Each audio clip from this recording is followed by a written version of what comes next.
In this video, we're going to talk about materials and textures in VRAY for SketchUp.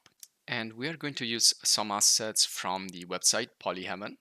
So if you go here in Google and search for Polyheaven, you will find they have different assets. So they have HDRIs, textures, and models.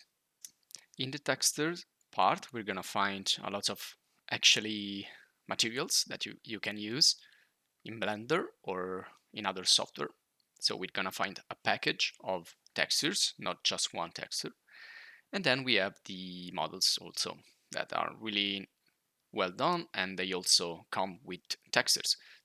So the one that you are seeing here is this one here called Marble Bust, and this is the author here, the license and the download button, and the formats, which are only Blender and GLTF.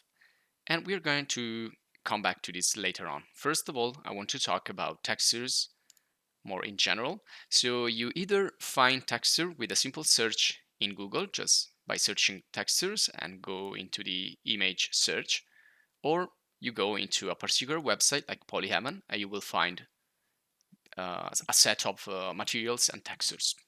So let me start with a simple Google search, and then we're gonna move to Polyheaven and the textures. And these are also called PBR, the ones that you find in many websites. This means physically based render materials. So they are conceived to be physically accurate. So let's start here first with Google. When you want to search for a texture, you can search for texture.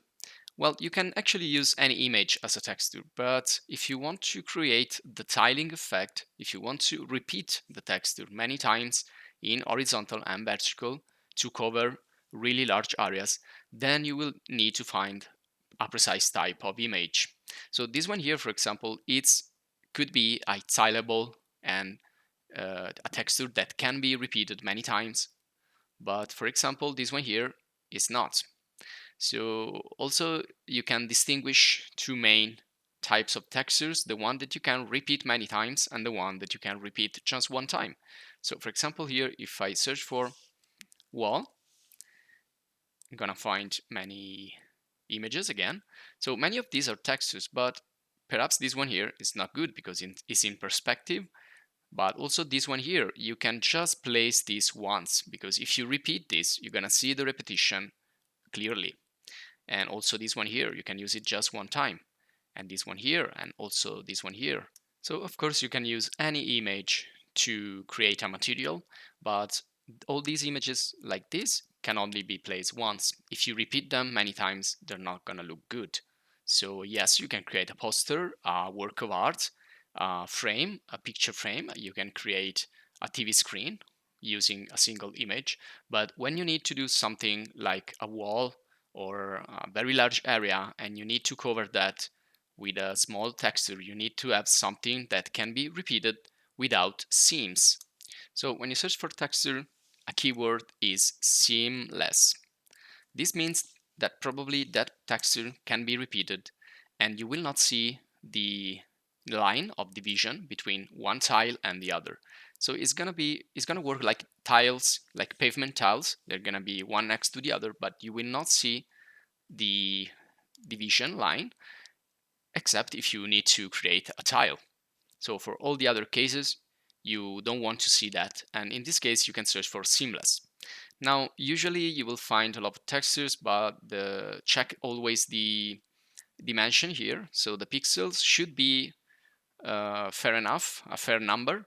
So medium quality, it's about 1K, so 1000 pixels times 1000 pixels. Usually good textures are squared, but not always. You can also use rectangles. And also they shouldn't have parts when you see lights and, well, darker and parts or shadows, things like that. So usually a good texture is completely flat and uniform in terms of light and shadows. So these are, I believe, all good textures, but you always need to place them into the scene and test if there are no seam. But this is a really important word. Next, you need to focus on what you're looking for. So if I'm looking for a wall, I can type texture seamless wall. You can see here I have many textures for plaster and bricks, depends on the wall that you need to create. And then you can select one. And again, be careful on the ones that are clearly not repeatable. But you can see that these are probably all created for tiling. Maybe this one not. You can see here, if I repeat this many times, I'm gonna see this probably. But again, just place it and check it. Also this one here, you can see this green spot are gonna be repeated many times. Now you can also focus on the material. So if you're looking for a material in particular, just insert it in the search. For example, here I'm looking for texture, seamless wall stone. And for example, I can pick this one and try it.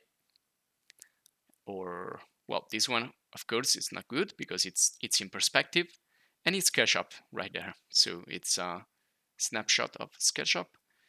And also this one, of course, is not good.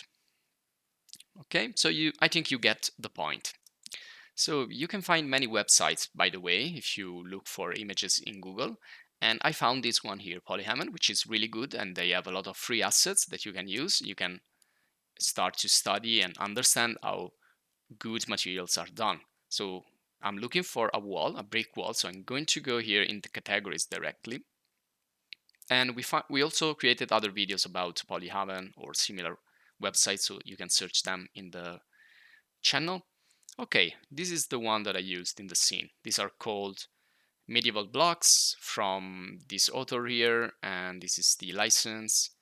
And well, you can download, and you can support also the website here by this link and giving support and donations.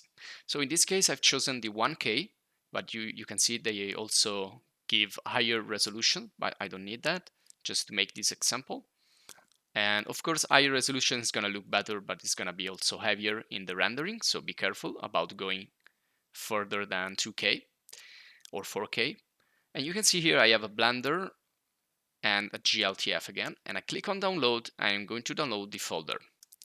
So let me show you what's in the folder. You need to extract the folder. You will find a zipped file. Just copy and paste the contents in another folder. And you're going to find here these textures, bricks, medieval. You will find a 3D file, but we don't need this right now, and the textures. So here we find the diffuse, which is the first channel, the first layer that we're gonna use. And then we have another one, which is the displacement map. And you can use this for the bump effect that you see here, or you can use also for displacement, but we're going to talk about that later. And then we have roughness. So these are probably the most important